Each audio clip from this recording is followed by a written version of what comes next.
So hello guys, welcome back to the channel. और आज हमारा चैप्टर है, just wait for a while, yes. तो आज हमारा चैप्टर है chapter 5, life processes of class 10। तो जो ये चैप्टर है एंटायरली 4 सब टॉपिक्स में डिवाइडेड है। ये है हमारे nutrition, respiration, transportation and excretion. और आज हम इस वीडियो में सिर्फ और सिर्फ न्यूट्रिशन के बारे में कम्प्लीटली स्टडी करेंगे। बाकी जो वीडियोस हैं इंग्लिश में हम रेस्पिरेशन, ट्रांसपोर्टेशन और एक्सक्रीशन के बारे में स्टडी करेंगे, ठीक है। So let's begin. Life processes, as the chapter name suggest, the life processes. What does the chapter name implies? The processes which support the life of unicellular or multicellular organism. What are the processes which supports the life of unicellular or multicellular organism on the earth? So these are the processes. Let understand the every process one by one. So first, nutrition. So there are two terminology, nutrition and nutrients. So what is nutrition? See, it is the process by which the body takes the nutrient. Meaning the nutrition is the process. Okay, so it involves the certain steps. These are ingestion, digestion, absorption, transportation and metabolism. As the name suggests, ingestion meaning intaking of the food, while the digestion, the food that has been taken has to be break down into the smaller chemical part or the smaller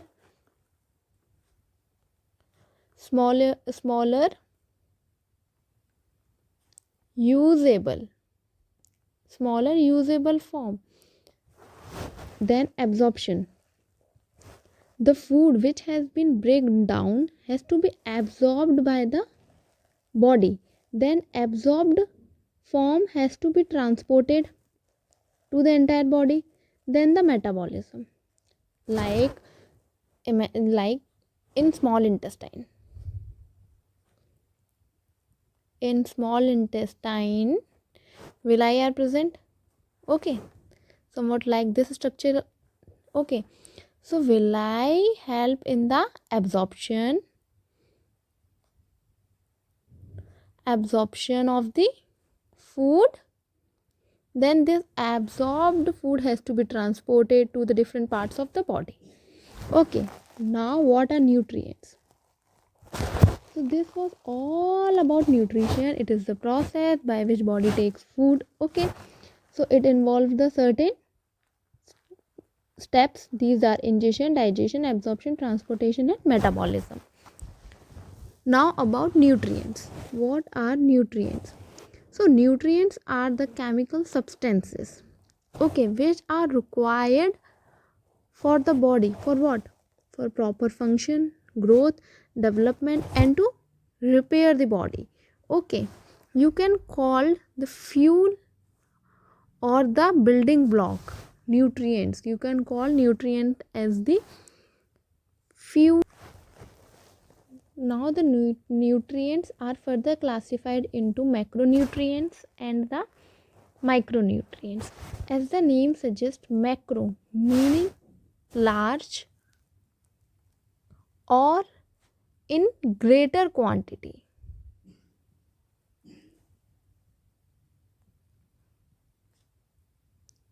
Okay, large or in greater quantity. So what are the macronutrients which are required to the body in greater quantity? These are carbohydrate, protein, fats and water. These are the macronutrients. Now micronutrients, micro meaning that is small. These are required to the body but in smaller amount. These are termed as micronutrients. The micronutrients are vitamins and minerals. This is all about nutrition and nutrients.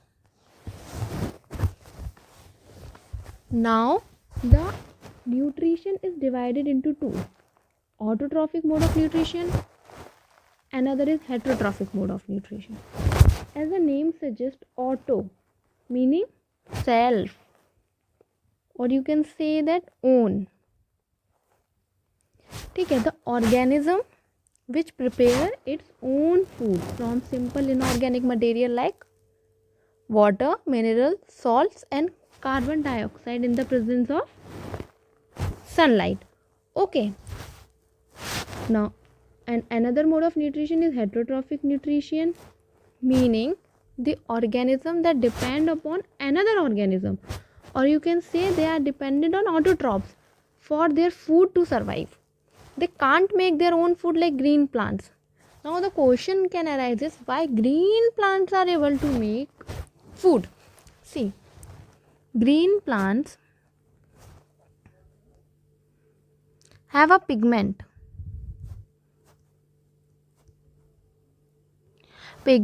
called chlorophyll. ठीक है, this chlorophyll pigment is green in color, which is responsible for photosynthesis process. Okay, so in heterotrophic nutrition, the organism are completely dependent on other organism for their food to survive, or you can say that they are dependent on autotrophs. Okay, they can't make their own food like the green plants. Now let's understand the autotrophic nutrition in more details. Okay, the organism which follows the autotrophic mode of nutrition are termed as autotrophs. So remember the example of autotrophs, these are green plant and there are certain bacteria also, but the bacteria do not use the photosynthesis process. Remember that. You can't say that the bacteria are using the photosynthesis process completely wrong. ठीक है, वो photosynthesis process use नहीं करते हैं, but they can synthesize their own food, hence they are also termed autotrophs. Okay,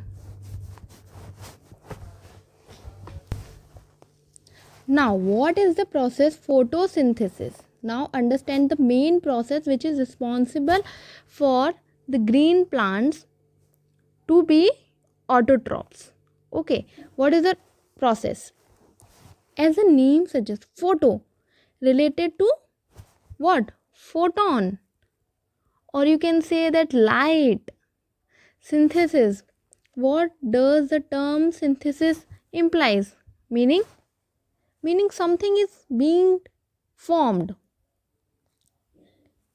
Okay, so what is photosynthesis? Let's understand it. देखो, photosynthesis क्या होती है? It is the process by which green plant convert solar energy. जो green plants होते हैं वो क्या करते हैं? सोलर एनर्जी को कन्वर्ट करते हैं केमिकल एनर्जी में, और सोर्स क्या है सोलर एनर्जी का? सन. ओके, तो वो सोलर एनर्जी को केमिकल एनर्जी में कन्वर्ट करते हैं. ये कन्वर्जन को थोड़ा सा याद रखना, और जैसे अगर भूल रहे हो तो ये ऐसे याद रखो, solar related to photon, photo, both are correlated na, somewhat like this. Now understand about the balanced equation. See, CO2 is on the reactant side along with water. So plant को CO2 कहाँ से मिला? Environment से. ठीक है, plant को CO2 मिला environment से.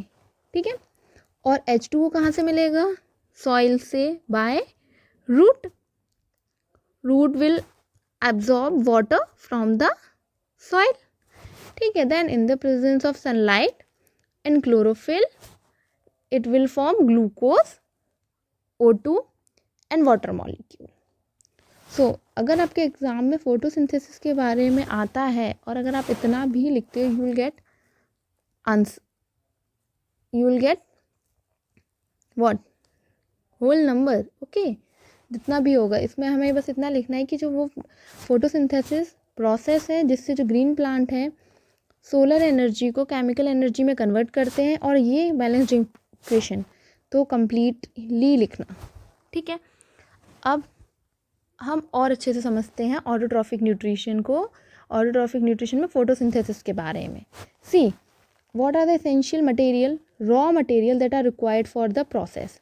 तो हमने देखा था CO2 जो कि हमें एटमॉस्फेयर से मिल जाती है through tiny pores called stomata. अब क्वेश्चन अरेज होता है कि स्टोमेटा क्या होते हैं। ठीक है, देखो stomata, let me draw the diagram. Okay, these are the stomatas. Okay, these are epidermal cell. Okay, मैं इसका थोड़ा रफ डायग्राम ड्रॉ कर रही हूँ but just for your understanding. ठीक है, कि जस्ट आपको थोड़ा सा समझ आए कि स्टोमेटास क्या होते हैं। ये ना टाइनी पोर लाइक स्ट्रक्चर होते हैं। What are these? Tiny pore like structure. और कहाँ पे प्रेजेंट होते हैं? लीव्स में। कहाँ होते हैं? ये हमारी लीव्स में होते हैं, टाइनी पोर लाइक स्ट्रक्चर होते हैं। ये जो होता है ये होते हैं गार्ड सेल्स, जो रेगुलेट करते हैं क्या? ओपनिंग और क्लोजिंग को। ठीक है, ओपनिंग और क्लोजिंग को रेगुलेट करते हैं गार्ड सेल्स। ये जो है ये है हमारे क्लोरोप्लास्ट। जो क्लोरोप्लास्ट है वो कंटेन करता है क्लोरोफिल।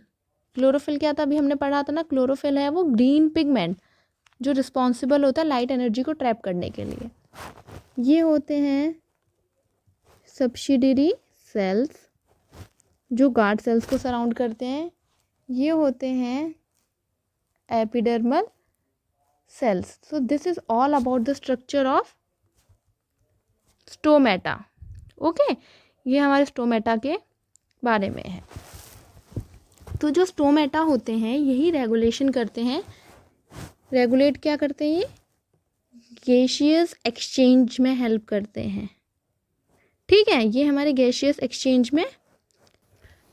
ओके, नाउ अंडरस्टैंड कि what are the essential raw material that are required for the process of photosynthesis.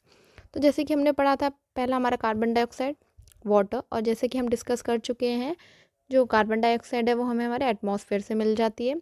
Then जो वाटर है वो हमें कहाँ से मिलता है? सॉइल से, बाय रूट।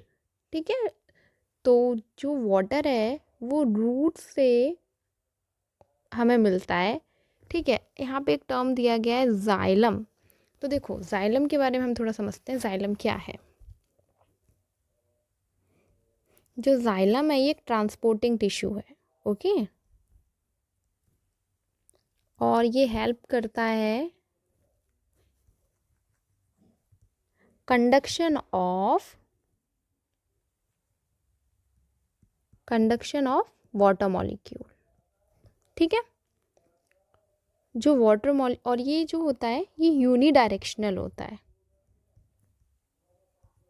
ठीक है, ये हमारा जाइलम के बारे में। जो जाइलम होता है वो ट्रांसपोर्टिंग टिश्यू है, वाटर कंडक्शन में हेल्प करता है और ये यूनी डायरेक्शनल है। एक और टर्म होता है फ्लोएम। जो फ्लोएम है वो भी कंडक्टिंग टिश्यू है।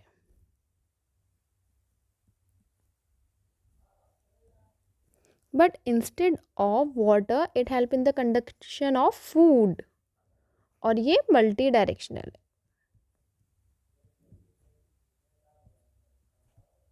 ठीक है, तो यहाँ पे जाइलम के बारे में क्यों बात की गई है? क्योंकि ये हमें हमारे वाटर कंडक्शन में हेल्प करता है। ठीक है, जो रूट से वाटर जो आता है प्लांट के पास वो जाइलम के थ्रू आता है। ठीक है, उसके बाद हमें किसकी ज़रूरत होती है? सनलाइट। ठीक है, ये एक एनर्जी सोर्स है जो कि क्लोरोफिल एब्जॉर्ब करता है जिसको। उसके बाद हमने देखा था क्लोरोफिल, ये ग्रीन पिगमेंट है जो कि क्लोरोप्लास्ट में मिलता है। वो हेल्प करता है सोलर एनर्जी को ट्रैप करने में। क्योंकि हमने पढ़ा था ना कि फोटोसिंथेसिस की प्रोसेस में जो सोलर एनर्जी होती है वो कन्वर्ट हो जाती है केमिकल एनर्जी में। ठीक है, तो उस सोलर एनर्जी को ट्रैप करने के लिए क्या रिस्पॉन्सिबल है? This chlorophyll pigment. ये जो क्लोरोफिल पिगमेंट है कहाँ है? क्लोरोप्लास्ट में प्रेजेंट है। ठीक है, थोड़ा कंफ्यूज मत होना। पिगमेंट है क्लोरोफिल और वो कहाँ पे प्रेजेंट है, क्लोरोप्लास्ट में। ठीक है, अब देखते हैं कि फोटोसिंथेसिस प्रोसेस में कौन कौन से स्टेप होते हैं, मतलब कौन कौन से स्टेप इन्वॉल्व होते हैं। So first is absorption, then conversion and splitting, then reduction. ठीक है, ये जो 3 स्टेप इन्वॉल्व होते हैं एंटायर फोटोसिंथेसिस की प्रोसेस में। ठीक है, इनकेस अगर फोटोसिंथेसिस एग्जाम में आता है, आप ये सब लिख दोगे ना, तो you will get complete marks. ठीक है, ये पूरा होल समय फोटोसिंथेसिस का। ठीक है, तो सबसे पहले हम पढ़ते हैं एब्जॉर्प्शन के बारे में। तो एब्जॉर्प्शन हमने देखा कि जो क्लोरोफिल पिगमेंट होते हैं वो लाइट को एब्जॉर्ब कर लेते हैं from sun, simple. Then conversion and splitting, जो लाइट एनर्जी होती है, या हम लाइट एनर्जी भी कह सकते हो, आप इसको कन्फ्यूज़ मत होना, ये सोलर एनर्जी लाइट एनर्जी एक ही है। ठीक है, तो जो हमारी लाइट एनर्जी है वो कन्वर्ट हो जाती है किस में, केमिकल एनर्जी में। उसके बाद जो वाटर मॉलिक्यूल होता है, ठीक है, साइमल्टेनियसली जब हमारी लाइट एनर्जी कन्वर्ट हो रही है केमिकल एनर्जी में, उसी वक्त हमारा जो वाटर मॉलिक्यूल है वो स्प्लिट होता है किसमें, हाइड्रोजन में और ऑक्सीजन में। इसी को हम कहते हैं photolysis. In case one word या डिफाइन में आता है व्हाट इज फोटोलाइसिस, तो सिंपली से the splitting of water molecule into hydrogen and oxygen during the process of photosynthesis. समझ आया? फोटोलाइसिस क्या हुआ, just remember photolysis, photosynthesis, the one of the step occurring in the process of photosynthesis where the water molecule split into the hydrogen and oxygen, simply। तो हमें पता है, हमने reactant side में वाटर मॉलिक्यूल लिया था और एक क्या ली थी, कार्बन डाइऑक्साइड। जो कार्बन डाइऑक्साइड होता है वो रिड्यूस हो जाता है किसमें, कार्बोहाइड्रेट में। ठीक है, तो यहाँ पे 3 स्टेप हुए। पहला था एब्जॉर्प्शन, क्लोरोफिल ने एब्जॉर्ब किया किसको, सोलर एनर्जी को, लाइट एनर्जी को सन से। जो लाइट एनर्जी को एब्जॉर्ब किया उसको उसने कन्वर्ट कर दिया केमिकल एनर्जी में। पहला क्या हुआ, इमेजिन ये है, ये हमारा प्लांट है, ओके। तो इधर इसमें क्या है, लीव्स में इसकी क्लोरोफिल है। क्लोरोफिल ने सोलर एनर्जी को लिया, देन उसको कन्वर्ट कर दिया केमिकल एनर्जी में, सिंपल। अभी तक यही था, केमिकल एनर्जी में कन्वर्ट किया। जब केमिकल एनर्जी में कन्वर्ट हुआ उसी वक्त और एक और स्टेप हो रहा था, जो वाटर आ रहा था कहाँ से, जाइलम के थ्रू। जाइलम के थ्रू रूट से जो वाटर आ रहा था उसको भी स्प्लिट कर दिया गया हाइड्रोजन में और ऑक्सीजन में। इसी को हम क्या बोलते हैं, photolysis. And you remember the reaction, हम क्या ले रहे थे, ये ले रहे थे। तो वाटर का तो हमें समझ आ गया, वाटर को उसने किस में कर दिया, स्प्लिट हो गया वाटर तो। ठीक है, अब कार्बन डाइऑक्साइड क्या होता है, जो कार्बन डाइऑक्साइड होता है वो रिड्यूस्ड हो जाता है कार्बोहाइड्रेट्स में। ठीक है, तो ये हमारे 3 स्टेप हैं जो कि फोटोसिंथेसिस रिएक्शन में होते हैं। उसके बाद मोस्ट इम्पॉर्टेंट, ये जो आपको हमेशा याद रखना चाहिए, अब देखो, फूड तो प्लांट ने बना लिया, ठीक है, फूड तो प्लांट ने बना लिया, बट ऐसा तो नहीं है, एनर्जी भी बनी है। तो अब ऐसा तो नहीं है ना कि जो फूड फॉर्म हुआ है वो डायरेक्टली टोटली कंज्यूम कर ले, ऐसा तो नहीं है ना। तो इन केस प्लांट को स्टोर करना है, क्या करना है, अगर उस फूड को स्टोर करना है तो वो स्टोर हमेशा स्टार्च के फॉर्म में करेगा। ठीक है, किसके फॉर्म में करेगा, स्टार्च के फॉर्म में। रिमेंबर दिस प्लीज़, जो स्टोर करेगा वो भी plant, not about animals. Animal में एक दूसरे फॉर्म में स्टोर होता है, एनिमल स्टार्च के फॉर्म में नहीं करते हैं, प्लांट करते हैं। ठीक है, तो प्लांट में जो स्टोर होता है किसके फॉर्म में होता है, स्टार्च के फॉर्म में। तो ये हमारा कंप्लीट था ऑटोट्रॉफिक न्यूट्रिशन के बारे में। एक बार रिकैप कर लेते हैं। देखो, ऑटोट्रॉफिक मोड ऑफ न्यूट्रिशन क्या होता है, जिसमें ऑर्गेनिज्म खुद अपना खाना प्रिपेयर कर सकते हैं inorganic material, water, mineral, salts and carbon dioxide से in the presence of sunlight. ठीक है, उसके बाद organism that perform autotrophic mode of nutrition, उनको हम कहते हैं ऑटोट्रॉफ्स, जो कि हमारे ग्रीन बैक्टीरिया और ग्रीन प्लांट्स और सर्टेन बैक्टीरिया होते हैं। उसके बाद हमने फोटोसिंथेसिस प्रोसेस जो कि रिस्पॉन्सिबल होती है ग्रीन प्लांट में for the synthesis of their own food, photosynthesis process के बारे में समझा। ठीक है, it is the process by which green plant convert solar energy into the chemical energy. फिर हमने बैलेंस्ड इक्वेशन देखी, कैसे कार्बन डाइऑक्साइड जो है वो रिड्यूस हो जाती है ग्लूकोज में, और वाटर है वो किस में स्प्लिट हो जाता है, O2 में और H2 में, इन the presence of chlorophyll and sunlight. Then what are the essential raw material required for the process of photosynthesis? Carbon dioxide, water, sunlight, chlorophyll. हमने स्टोमेटा के स्ट्रक्चर के बारे में भी पढ़ा। Then steps, these are raw material required for this process and what are the step involved in the process. हमने देखा absorption, conversion and splitting and reduction. Now heterotrophic mode of nutrition. What is heterotrophic? As we have studied, they are dependent. They cannot synthesize their own food by their own self. They are dependent. Okay, so here I have just drawn the diagram of an amoeba. Okay, this is nucleus. ठीक है, this is food particle. How the amoeba intake the food. ठीक है, जो amoeba होता है वो ऐसा slimy सा स्ट्रक्चर होता है, कोई डिफाइंड स्ट्रक्चर नहीं होता है अमीबा का। ओके, एक सेकेंड रुको। जो अमीबा होता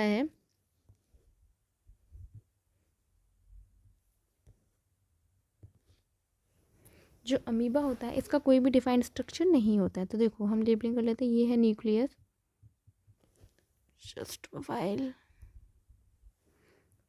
ठीक है, ये है हमारा फूड पार्टिकल, ये है फूड पार्टिकल। तो जैसे ही अमीबा के सराउंडिंग में कोई फूड पार्टिकल आता है, ये सीडोपोडिया फॉर्म करता है। ठीक है, फॉल्स फीड या फिर फॉल्स, हाँ तुम इसको फॉल्स फीड भी कह सकते हो।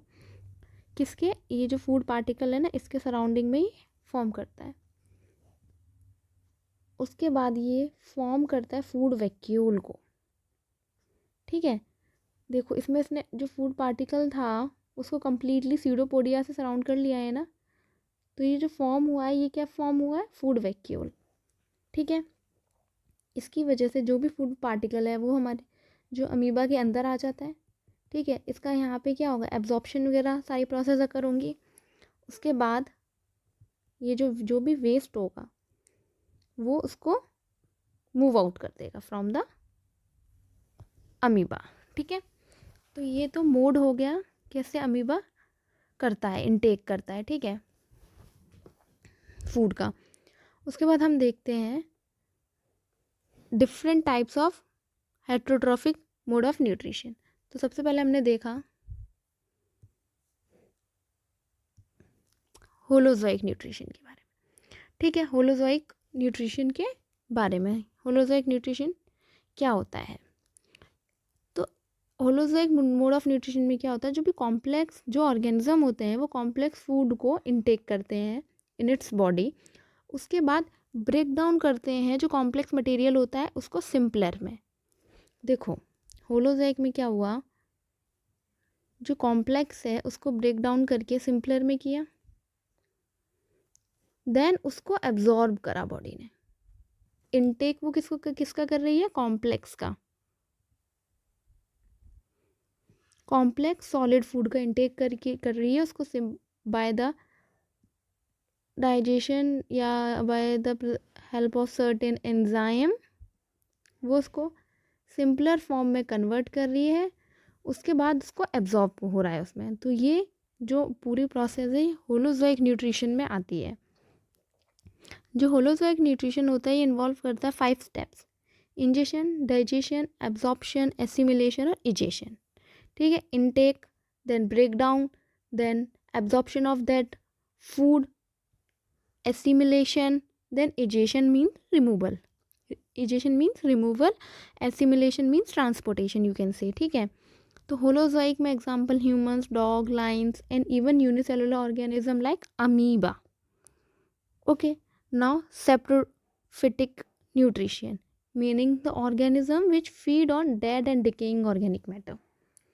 Okay, how example of saprophytic, you can say that fungi and certain bacteria, जो कि डेड और डिके ऑर्गेनिक मैटर उनका जिनका फूड होता है, ठीक है, उनमें ऐसा नहीं है कि वो कंज्यूम कर रहे हैं कोई कॉम्प्लेक्स फूड मटेरियल, फिर उसको ब्रेक डाउन कर रहे हैं, उसके बाद उसको एब्जॉर्ब कर रहे हैं, इतना लंबा प्रोसेस फॉलो नहीं करते हैं. सैप्रोफिटिक मोड ऑफ न्यूट्रिशन होता है, इस जो organism saprophytic mode of nutrition को फॉलो करते हैं उन्हें सैप्रोफाइट्स कहते हैं.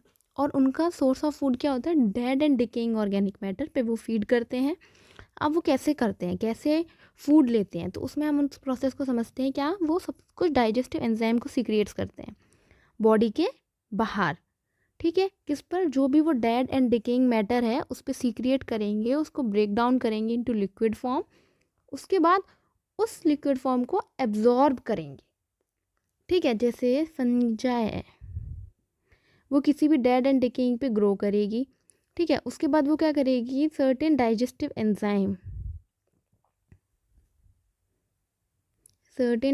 एंजाइम सीक्रेट करेगी जो ब्रेक डाउन करेगा उस डेड एंड डिके को, उसके बाद एब्जॉर्प्शन होगा. और सबसे बड़ी बात यहाँ पे, जो एंजाइम जो सीक्रिएट हो रहे हैं ना, ये कहाँ हो रहे हैं, outside the body. Point to be remember, यहाँ पे जो भी एंजाइम सीक्रिएट होंगे वो कहाँ होंगे, इनसाइड, ठीक है. यहाँ जो एंजाइम सीक्रेट हो रहे हैं वो कहाँ हो रहे हैं, आउटसाइड द बॉडी. एग्जाम्पल हो गया आपका fungi and certain bacteria. Now parasitic nutrition. Parasitic nutrition में क्या होता है, जो पैरासिटिक न्यूट्रिशन जो फॉलो करते हैं उन्हें हम क्या कहते हैं, पैरासाइट्स. ये क्या करते हैं, ये एज अ होस्ट मतलब ये जो है वो लिव करते हैं inside the body of another organism. जो यहाँ पे दूसरा ऑर्गेनिज्म है उसको यहाँ पे होस्ट वाला टर्म दिया जाता है. ये जो भी ऑर्गेनिज्म होते हैं ये अलोन नहीं रहते हैं, अकेले नहीं रहते हैं, ये दूसरे लिविंग ऑर्गेनिज्म के साथ में रहते हैं, जिसको हम क्या कहते हैं, होस्ट. और जो भी न्यूट्रिशन इनको चाहिए होता है ये वहीं से लेते हैं, विदाउट किलिंग दैम, उनको बिना मारे, ठीक है. देयर आर, तो समझ आए, जो पैरासिटिक न्यूट्रिशन को जो फॉलो करते हैं उन्हें पैरासाइट कहते हैं. जो पैरासाइट्स होते हैं वो लिविंग ऑर्गेनिज्म की बॉडी के अंदर रहते हैं और वहीं से अपना न्यूट्रिशन लेते हैं विदाउट किलिंग दैम, क्योंकि अगर उनको मार देंगे तो उनको न्यूट्रिशन कैसे मिलेगा, ठीक है. They absorb readymade food directly from the host body. उनको आराम से खाना मिल रहा है और वो होस्ट की बॉडी से उस खाने को खुद भी ले रहे हैं, ठीक है, और भी होस्ट को कोई भी हार्म नहीं करते हैं. Example Cuscuta, it is an plant, parasitic plant, ठीक है. Now depending on the source of food, जो होलोजोइक हमने पढ़ा था, होलोजोइक में क्या था, वो कॉम्प्लेक्स ले रहे थे, कॉम्प्लेक्स फूड को सिंपलर में पहले ब्रेक डाउन करते हैं, ब्रेक डाउन करने के बाद एब्जॉर्ब करते हैं. तो जो ऑर्गेनिज्म होलोजोइक हेटेरोट्रॉफ्स होते हैं उनके सोर्स ऑफ फूड के बेसिस पे, कि उनका फूड का सोर्स क्या है, 3 कैटेगरीज में डिवाइडेड होते हैं. वो क्या होते हैं हमारे, हार्बीवोर्स, कार्निवोर्स और ओमनीवोर्स. हार्बीवोर्स जो सिर्फ ग्रीन प्लांट्स पे फीड करते हैं. कार्निवोर्स जो अनदर एनिमल्स को खाते हैं, ठीक है, मीट फीडिंग. ओमनीवोर्स जो दोनों, प्लांट भी और दूसरे एनिमल्स को भी जो खाते हैं, तो वो कौन से हो जाते हैं, omnivores. Hello, of nutrition in humans, ठीक है. जो हमारी एनसीईआरटी है उसमें हमारे ह्यूमंस के बारे में, जो ह्यूमंस का मोड ऑफ न्यूट्रिशन है उसके बारे में दिया है, ठीक है. प्लांट्स का तो हमने कर ही लिया. ऑटोट्रॉफिक मोड ऑफ न्यूट्रिशन जो प्लांट का होता है उसके बारे में हमने फोटोसिंथेसिस प्रोसेस को बहुत अच्छी तरीके से समझ लिया है, ठीक है. So let's begin with human. जो ह्यूमन होते हैं वो भी होलोजोइक मोड ऑफ न्यूट्रिशन को फॉलो करते हैं. जैसे कि हमने पढ़ा, होलोजोइक में क्या होता है, जो भी कॉम्प्लेक्स फूड मटेरियल होता है, जो भी हम इंटेक करते हैं उसको सिंपलर में ब्रेक डाउन किया जाता है, उसके बाद इसको एब्जॉर्ब किया जाता है, ठीक है. तो holozoic mode of nutrition he humans follow करते हैं, ठीक है. और जो 5 प्रोसेस होती हैं जो कि इन्वॉल्व होती हैं एंटायरली इस स्टेज पे, वो होती हैं इंजेशन, डाइजेशन, एब्जॉर्प्शन, एसिमिलेशन और इजेशन. ये तीनों प्रोसेसेस इन्वॉल्व होती हैं, ठीक है, ये जो प्रोसेस होती हैं ये टेक प्लेस करती हैं एलिमेंट्री कैनाल में। ठीक है, एलिमेंट्री कैनाल जैसे मैं आपको दिखाती इस डायग्राम में, starting from here to ending here, ये जो पूरी है ये हमारी क्या है, एलिमेंट्री कैनाल। ठीक है, एलिमेंट्री कैनाल। अगर एलिमेंट्री कैनाल के बारे में आता है क्या होती है, तो सिंपली आपको ये बताना है कि it is a long tube extending from the mouth to the end. ठीक है, और ये बहुत लॉन्गेस्ट होती है।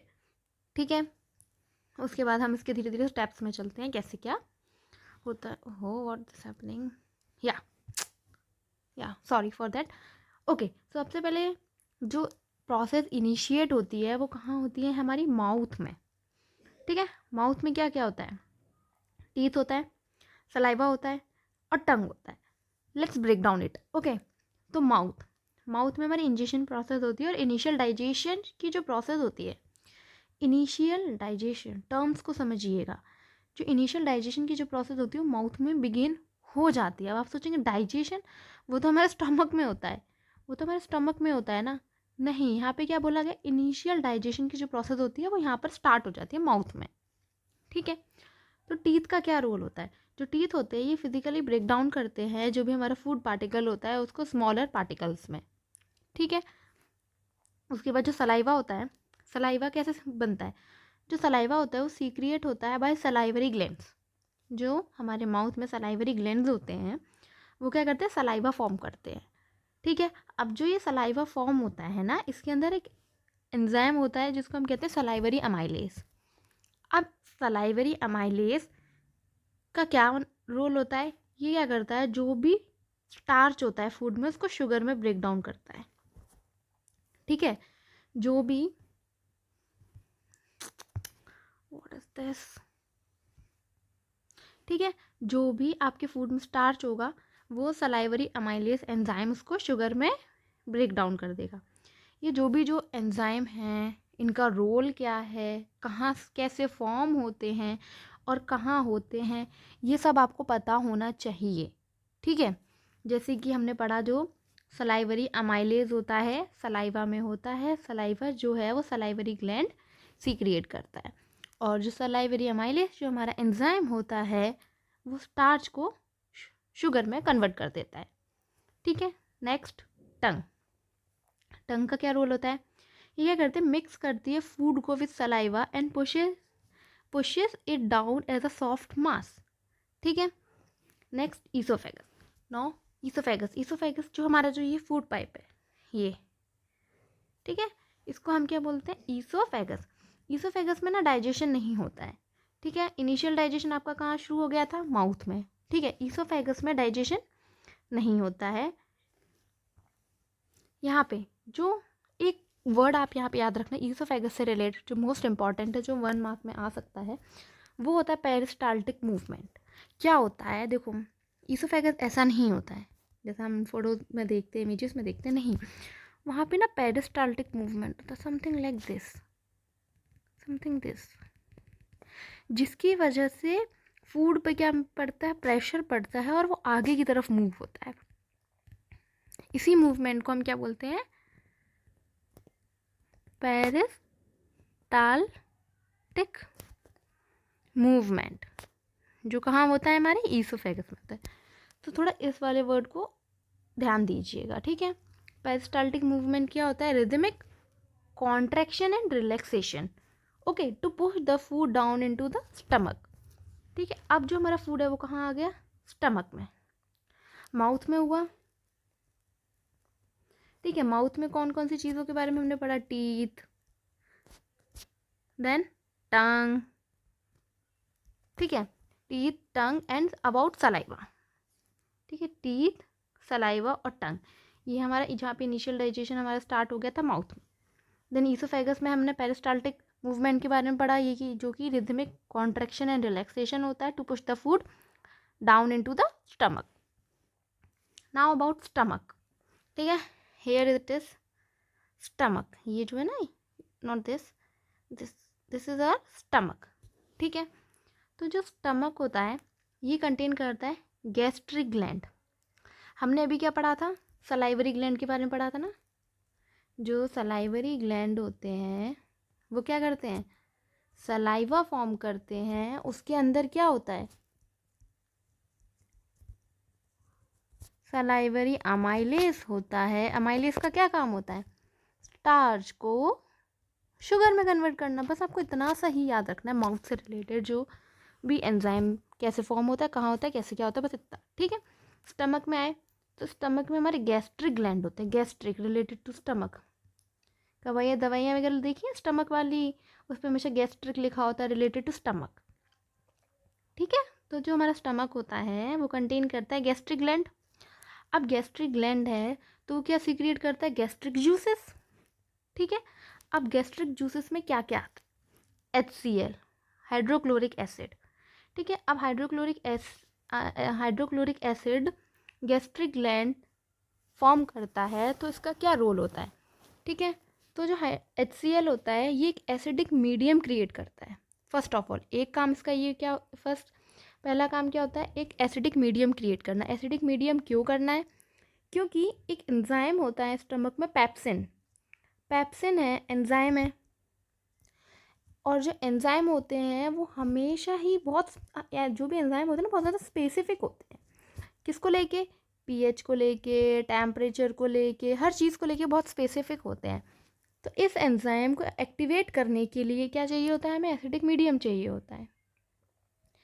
तो जो ये HCl है ना, ये एसिडिक मीडियम क्रिएट करता है किसके लिए, अपने पेप्सिन एंजाइम के लिए, ताकि वो अपना काम कर सके। इसको भी एक्टिवेट करने के लिए इन्वायरमेंट चाहिए, वो कैसा होना चाहिए, एसिडिक। अब एसिडिक इन्वायरमेंट कैसे बनाया जाए, वो बनता है हाइड्रोक्लोरिक एसिड से, ठीक है। पहला काम तो ये हो गया इसका पेप्सिन वाला, कि पेप्सिन को एक्टिवेट करने के लिए इसकी ज़रूरत पड़ती है HCl की।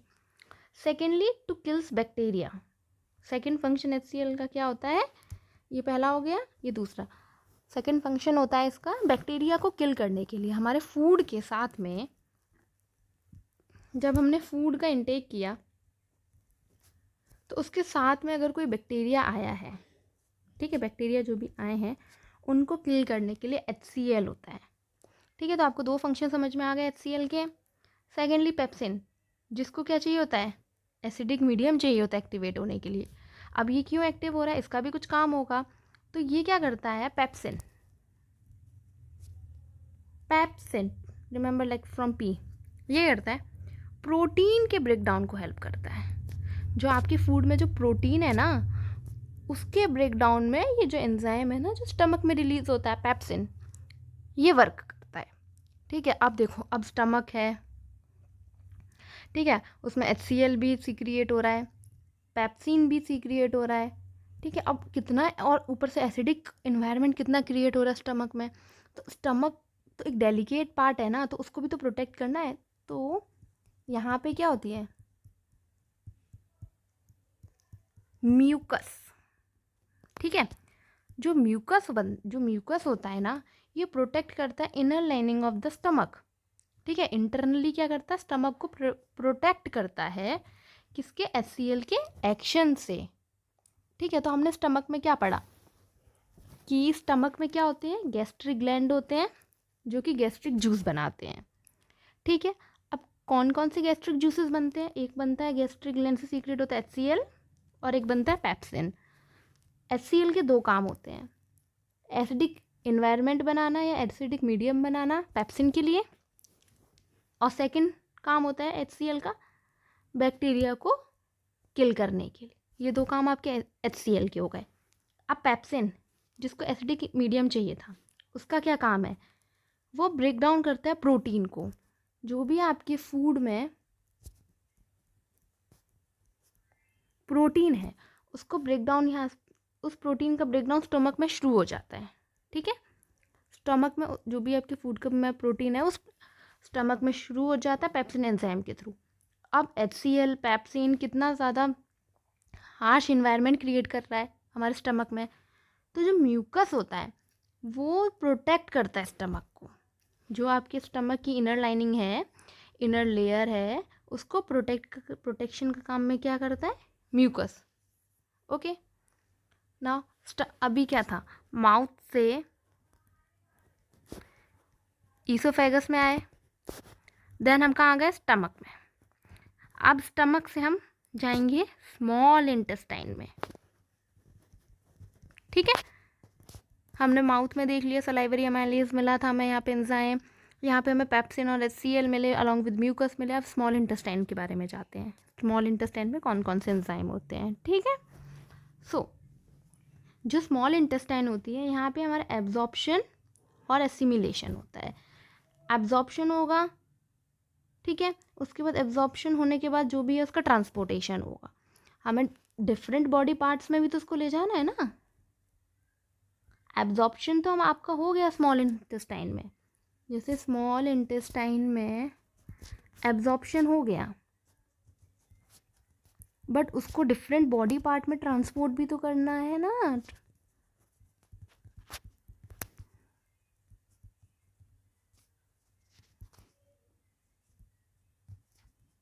तो आपको उसको डिफरेंट बॉडी पार्ट्स में ट्रांसपोर्ट भी तो करना है, तो वो हो गया एसिमिलेशन उसका। ठीक है, तो एब्जॉर्प्शन में क्या होता है, देखो जो इनर वॉल होती है आपकी स्मॉल इंटेस्टाइन की, ठीक है, नाउ द एब्जॉर्प्शन, तो वेट एक सेकेंड, नाउ द एब्जॉर्प्शन में क्या होता है, जो इनर वॉल्स होती हैं आप हमारे इंटेस्टाइन की, वहाँ पे ना फिंगर लाइक प्रोजेक्शंस होती हैं। कैसी होती है, finger like something like this, can see. ठीक है, ये फिंगर लाइक प्रोजेक्शन होती है जिनको विलाई कहते हैं, पॉइंट टू बी रिमेंबर। ठीक है, this one also, this peristaltic movement. Okay, so वहाँ क्या होती है, फिंगर लाइक प्रोजेक्शंस होती हैं जिनको हम क्या बोलते हैं, विलाई।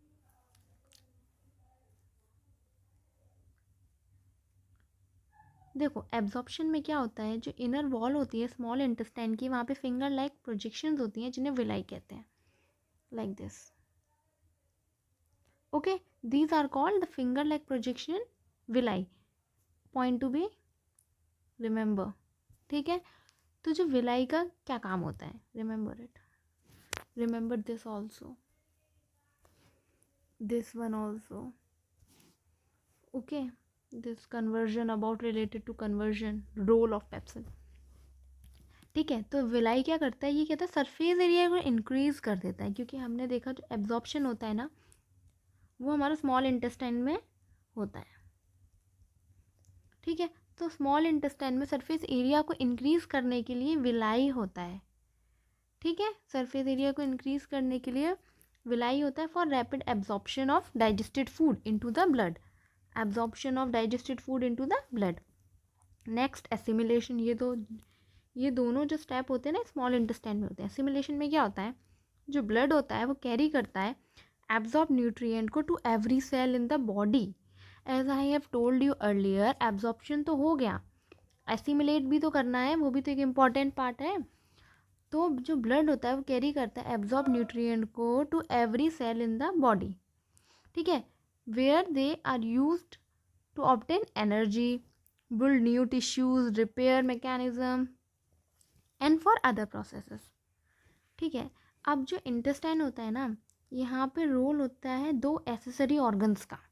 ये कौन से होते हैं, एक होता है लिवर और एक होता है पैनक्रिया। जो स्मॉल इंटेस्टाइन होती है ना, ये हेल्प लेती है दो ऑर्गन्स की for digestion, digestion of food. Okay, तो ये दो ऑर्गन्स कौन से हैं, one is your liver, another is your pancreas. Okay, so what is the role of liver in this. See, जो फूड आपका स्टमक से आया है, हमने कहा था ना HCl की वजह से वो कैसा है, एसिडिक। जो फूड आया है स्टमक से वो कैसा है, एसिडिक। ठीक है, तो उस पर पैनक्रियाटिक एंजाइम को अगर एक्ट करना है तो उसको कैसा बनाना है हमको, एल्कलाइन। ठीक है, अभी जो फूड आया उसमें सारी चीज़ें डाइजेस्ट तो हुई नहीं है, अभी तो डाइजेशन सिर्फ किसका हुआ है, प्रोटीन का ही तो हुआ है। वो भी किसने किया, कौन सा एंजाइम था, याद करो, पेप्सिन। ठीक है, जो पेप्सिन एंजाइम था उसी ने तो किया था, अभी बाकी चीज़ें और भी तो है। तो पैनक्रियाटिक एंजाइम को एक्ट करने के लिए अब एल्कलाइन मीडियम चाहिए, जैसे कि पेप्सिन को चाहिए था एसिडिक, अब पैनक्रियाटिक एंजाइम्स को एक्ट करने के लिए एल्कलाइन चाहिए। तो क्या होता है, लिवर से बाइल जूस सीक्रिएट होता है। अब बाइल जूस का क्या रोल होता है, ये न्यूट्रलाइज कर देता है जो एसिडिक इन्वायरमेंट होता है ना, जो एसिडिक फूड आता है, जो एसिडिक फूड होता है जो कहाँ से आया होता है, हमारा स्टमक से, उस एसिडिक फूड को क्या कर देता है, एल्कलाइन कर देता है। कौन करता है, लिवर से जो बाइल जूस सीक्रिएट होता है। ठीक है, तो पहला काम तो इसका ये हो गया, किसका, बाइल जूस का, जो लिवर से आ रहा है, क्या न्यूट्रलाइज कर देगा जो भी एसिडिक फूड है उसको एल्कलाइन पे, ताकि पैनक्रियाटिक एंजाइम अपना काम कर सके। दूसरा काम होता है इमल्सिफिकेशन। इमल्सिफिकेशन में क्या होता है, अभी तक फैट्स का डाइजेशन तो हुआ नहीं है, सिर्फ प्रोटीन का डाइजेशन हुआ था। तो जो फैट होता है फूड में, ठीक है, जो इंटेस्टाइन में होता है, वो अभी भी लार्ज ग्लोब्यूल्स के फॉर्म में है। किस में है, लार्ज ग्लोब्यूल्स के फॉर्म में है जो फैट है। कहाँ पर है, इंटेस्टाइन में, इंटेस्टाइन में लार्ज ग्लोब्यूल्स के फॉर्म में है। तो इन लार्ज ग्लोब्यूल्स पे ना एंजाइम इफ़िशिएंटली वर्क नहीं कर पाएगा, एक्ट नहीं कर पाएगा। तो जो बाइल जूस जो लिवर से आ रहा है ना, उसमें जो बाइल सॉल्ट होते हैं वो ब्रेक डाउन कर देते हैं इनको स्मॉल ग्लोब्यूल्स में। जो ये लार्ज ग्लोब्यूल्स थे ना फैट के, इसको बाइल जूस में जो बाइल सॉल्ट्स होते हैं वो किसमें ब्रेक डाउन कर देते हैं, स्मॉल ग्लोब्यूल्स में। तो इसी प्रोसेस को हम क्या कहते हैं, इमल्सिफिकेशन। ठीक है, और जो ये होता है ये इंक्रीज करता है efficiency of the enzyme action. ठीक है, इससे क्या होती है, जो एफिशिएंसी होती है एंजाइम की वो इंक्रीज हो जाती है। ठीक है, सेकेंडली हम पढ़ते हैं क्या है, पैनक्रियाटिक जूस। ठीक है, जो पैनक्रियाटिक जूस होता है ना, उसमें सेवरल की एंजाइम होते हैं, जैसे कि ट्रिप्सिन, पैनक्रियाटिक अमाइलेज और लाइपेज। जो ये पैनक्रियाटिक जूस जो आता है, कहाँ से आता है, पैनक्रियाज से। जो पैनक्रियाज होते हैं वो सीक्रिएट करते हैं पैनक्रियाटिक जूस, जिसके अंदर सेवरल एंजाइम्स होते हैं, जैसे कि ट्रिप्सिन, पैनक्रियाटिक अमाइलेज और लाइपेसेस। ये 3 एंजाइम होते हैं। ओके, तो अब ट्रिप्सिन का काम क्या होता है, for digesting protein into peptide.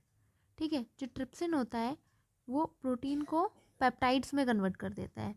ठीक है, और पैनक्रियाटिक अमाइलेज जो होता है for break down of the starch. जैसे कि ये जो प्रोटीन का ब्रेक डाउन, स्टार्च का ब्रेक डाउन ऑलरेडी हो चुका था, ये कहाँ हुआ था, माउथ में हुआ था। ठीक है, प्रोटीन का कहाँ इनिशिएट हुआ था, स्टमक में हुआ था। ठीक है, बट उसके बाद भी अगर कुछ रह जाता है तो, और complete digestion, complete breakdown, no digestion, complete breakdown तो नहीं हुआ था ना। तो हमने जैसे कि स्टार्च का भी पढ़ा था, तो स्टार्च में क्या हुआ था, इनिशिएट हुआ था, है ना। तो कंप्लीट ब्रेकडाउन यहाँ होता है उनका, कंप्लीटली डाइजेस्ट प्रोटीन पेप्टाइड्स में, और pancreatic amylase for breaking down of starch, lipase. अब जो इमल्सिफाइड फैट्स है, जो इमल्सिफाइड फैट यहाँ फॉर्म्ड हुआ था ना, स्मॉल ग्लोब्यूल्स जो ये बनी थी, उन पे इजीली लाइपेज एक्ट कर सकता है। अब लाइपेज की इफ़िशियंसी इमल्सिफाइड फैट पर इंक्रीज हो जाती है। ठीक है, नेक्स्ट इंटेस्टाइनल जूस, जहाँ जिससे फाइनल डाइजेशन हो जाता है। अब इंटेस्टाइन भी सर्टेन जूस सीक्रेट करती है जिसमें एंजाइम होते हैं, तो उसको हम क्या बोलते हैं, इंटेस्टाइनल जूस। ठीक है, जो एंजाइम प्रेजेंट होते हैं इसमें, जो एंजाइम प्रेजेंट होते हैं वो फाइनली कन्वर्ट कर देते हैं जो भी कॉम्प्लेक्स न्यूट्रिएंट होता है, अब जो फॉर्म हो चुका है सारे एंजाइम से, उनको सिंपलेस्ट एब्जॉर्बेबल फॉर्म में। हमने देखा था जो स्मॉल इंटेस्टाइन है, यहाँ पर क्या होता है, absorption with the help of villi. देखा था ना, जो सरफेस एरिया को इंक्रीज कर देते हैं। ठीक है, तो अब इंटेस्टाइनल जूस में क्या क्या होता है, इंटेस्टाइनल जूस की हेल्प से क्या होता है, जो कॉम्प्लेक्स न्यूट्रिएंट्स होते हैं वो सिंपलेस्ट एब्जॉर्बेबल फॉर्म में कन्वर्ट हो जाते हैं। तो कन्वर्ट होकर क्या फॉर्म करते हैं, जो प्रोटीन होगा वो अमाइनो एसिड्स में कन्वर्ट हो जाएगा, कॉम्प्लेक्स कार्बोहाइड्रेट जो होगा वो ग्लूकोज में कन्वर्ट हो जाएगा। ये जो फॉर्म हो रहे हैं ना, यही बॉडी यूज़ कर सकती है, ठीक है। और जो फैट होता है वो फैटी एसिड और ग्लिसरॉल में कन्वर्ट हो जाता है, ठीक है। एक चीज़ याद होगी, हमने डिस्कस किया था, जो प्लांट होते हैं वो स्टोर करते हैं किस फॉर्म में, डू यू रिमेम्बर? स्टार्च। किस फॉर्म में स्टोर करते हैं? स्टार्च, ठीक है। वाइल जो एनिमल होते हैं वो स्टोर करते हैं ग्लिसरॉल के फॉर्म में। मैंने उस वक्त बताया था जो एनिमल होते हैं वो स्टार्च के फॉर्म में नहीं करते हैं, instead they store in the form of glycerol, ठीक है। रिकैप, देखो जो प्रोटीन होता है वो फाइनली कन्वर्ट हो जाता है अमीनो एसिड्स में, कॉम्प्लेक्स कार्बोहाइड्रेट होता है वो कन्वर्ट हो जाता है ग्लूकोज में, फैट्स जो होते हैं वो फैटी एसिड और ग्लिसरॉल में कन्वर्ट हो जाते हैं। ये जो फॉर्म हुए, पूरा प्रोसेस इन्हीं प्रोडक्ट को फॉर्म करने के लिए परफॉर्म किया जाता है। सारे एंजाइम्स, सारे ग्लैंड्स जो भी एंजाइम को, जूसेस को सीक्रेट करते हैं इनके लिए, ताकि ये यूजेबल फॉर्म जो बॉडी इजीली यूज़ कर सकती है एनर्जी जनरेट करने के लिए और वेरियस एक्टिविटी बॉडी की परफॉर्म करने के लिए, इन्हीं की वजह से, ठीक है। तो ये protein, amino acid, complex carbohydrate, glucose and fat convert हो जाता है फैटी एसिड एंड ग्लिसरॉल, ठीक है। अब क्या होता है? एब्जॉर्प्शन ऑफ फूड, ठीक है। Once the food is digested, now there is need to enter the food into the blood stream. The absorbed point to be remembered, absorbed has to be entered into the bloodstream. This happen in the inner lining of the small intestine. Why inner lining? Because their villi are present, ठीक है। The inner lining has numerous finger like projection which are known as villi, ठीक है। What are the function?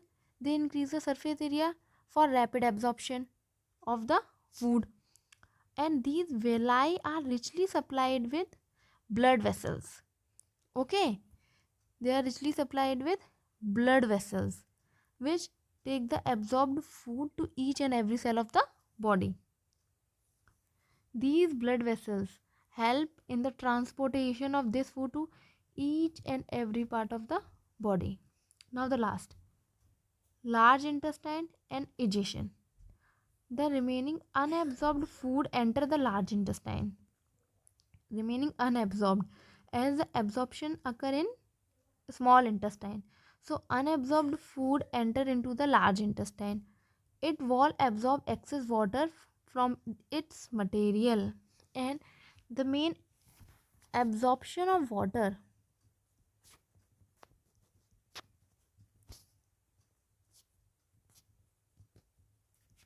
occur in large intestine. Point to be remember, okay.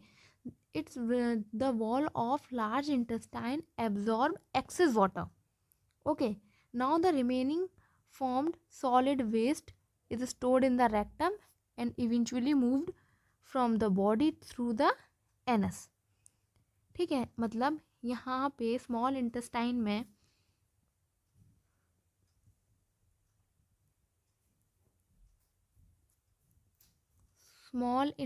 में सारा absorption हो जाता है,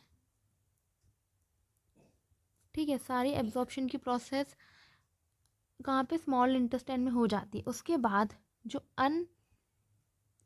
absorbed food जो बचता है वो हमारा कहाँ ट्रांसपोर्ट हो जाता है? लार्ज इंटेस्टाइन, ठीक है। लार्ज इंटेस्टाइन में जो भी एक्सेस वाटर होगा, मतलब बॉडी किसी भी एंगल में कुछ भी लॉस नहीं करना चाहती, ठीक है। उस जब एब्जॉर्प्शन हो गया उसके बाद भी जो अनएब्जॉर्ब्ड बचा है उसमें से भी जो वाटर है उसको एब्जॉर्ब्ड कर लेती है लार्ज इंटेस्टाइन। लार्ज इंटेस्टाइन्स की जो वॉल होती है वो एक्सेस वाटर को एब्जॉर्ब कर लेती है। उसके बाद जो सॉलिड वेस्ट फॉर्म होता है, जो कम्प्लीटली वेस्ट होता है बॉडी के लिए बिल्कुल, और उसको एलिमिनेट करना होता है बॉडी से, वो स्टोर होता है कहाँ? रेक्टम में, ओके। स्टोर होता है रेक्टम में and eventually removed from the body through the anus, through which is regulated by anal sphincter, ठीक है। Now this is the entire alimentary canal image. As I have told you, each and every organ just think, just try to understand what each labeling represent. Okay, just give you a couple of seconds to determine the labeling of each part.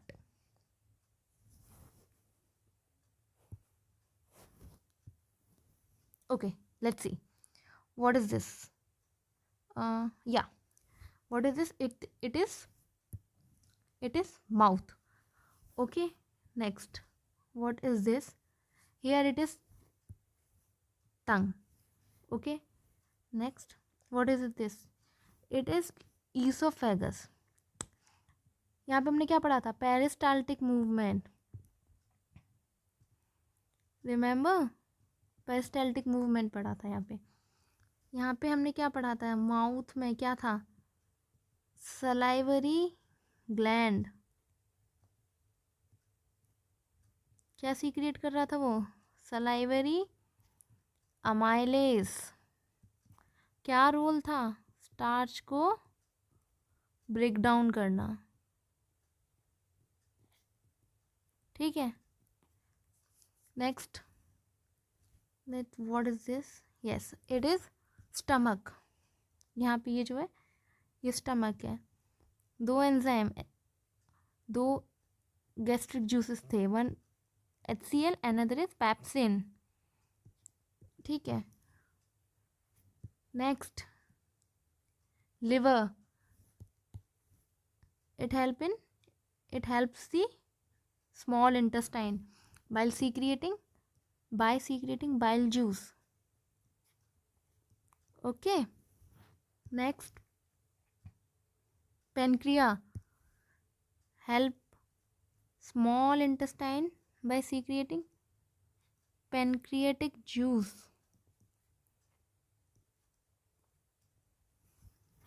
Next. Gallbladder, small intestine, complete absorption. Not complete, now you can't say complete. Help in absorption. Present villi. Okay. Then what are next? Large intestine, absorption of unabsorbed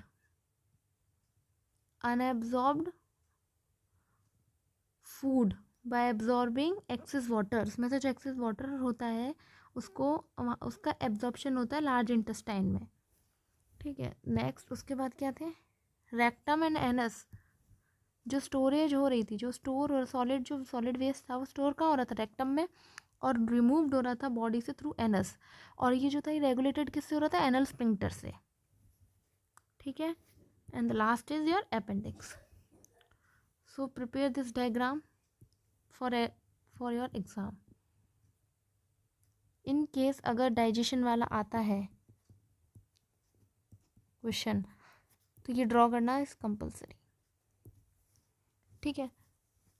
और इसके जो भी internal questions हैं,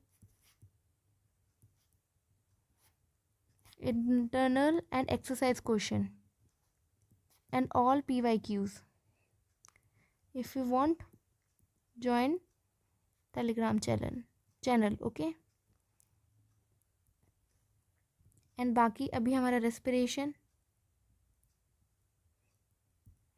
transportation